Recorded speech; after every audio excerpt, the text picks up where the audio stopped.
Well, a major storm system is slamming the East Coast with torrential downpours, high winds, and flooding.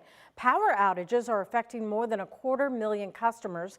11 states from Maryland to Maine are under flood watches. ABC's Rena Roy has the latest. Some areas have gotten half a foot of rain in just 6 hours. Millions dealing with that blinding rain during the morning commute today as the storm system continues battering the Northeast. Severe storms slamming the Northeast, the system moving up the coast, bringing flash flood emergencies, reported tornadoes and strong winds. Parts of South Carolina seeing more than 16 inches of rain, turning streets into rivers and stalling cars. A reported tornado striking Myrtle Beach, this shopping center suffering severe damage. Pieces of the debris ending up in the parking lot. Windows smashed after pieces of the building came flying through this van. Winds toppling trailers and knocking down trees into houses in Horry County. When we were running, that's when we heard the glass breaking and we came out and then the tree was there. In Florida, scary moments for this driver. Visibility so low he couldn't see the road ahead, driving right over a seawall into the intercoastal. His van floating. First responders, though, able to rescue him. In Newark, New Jersey, drivers navigating flooded roads. In Guilford, Connecticut, this tree crashing down onto a police cruiser. And behind the storm, cooler and drier weather will arrive for the East Coast, but there will be some snow showers from western New York to Pennsylvania and down to West Virginia. Rena Roy, ABC News, New York. And make sure you download the WHAS11 app to stay in the loop about all severe weather threats or winter advisories that may affect Kentuckiana. In the news today, we are learning more about what led police to shoot a man during a traffic stop near Churchill Downs.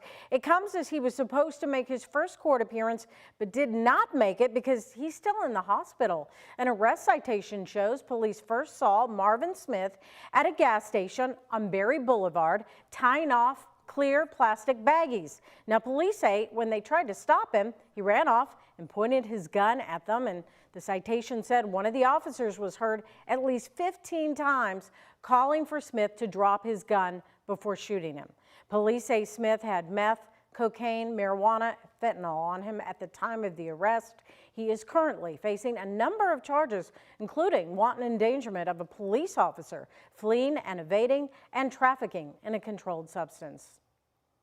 30 minutes from now, the defense is expected to call its first witness in the Bryce Rhodes murder trial. He's accused of killing 3 people back in 2016, 2 of whom were teens. One of those charged in the case is Anwan Carter. Friday in court, he testified that the back seat of Rhodes' car had the blood of the victims on it, so it was taken out and hidden.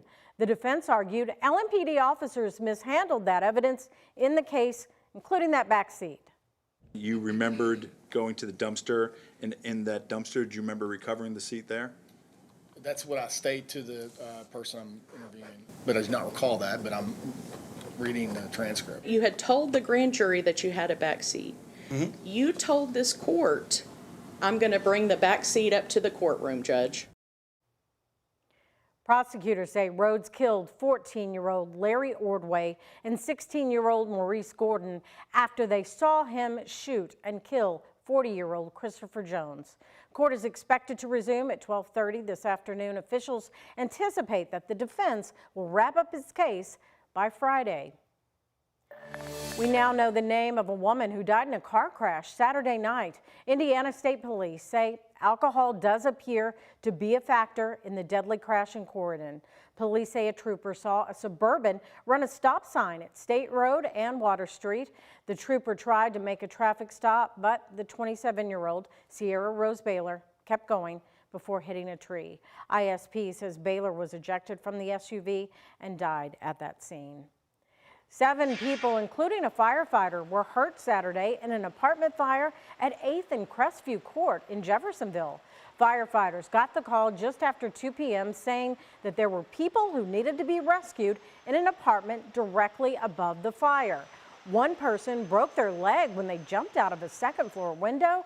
A firefighter hurt his arm while helping someone out of a window. All 7 hurt were taken to a local hospital with minor injuries. Fire officials believe that fire started accidentally. Today, attorneys dismissed a class action lawsuit challenging 2 Kentucky abortion bans on behalf of lead plaintiff Jane Doe and Planned Parenthood. The woman known as Jane Doe, who was 8 weeks pregnant, was suing the state over the abortion ban. But just last week, we learned that that organization said Jane Doe's embryo no longer had cardiac activity. The Kentucky Supreme Court ruled the ACLU could not challenge the state's abortion ban on behalf of patients, and instead, a patient would have to come forward to file suit.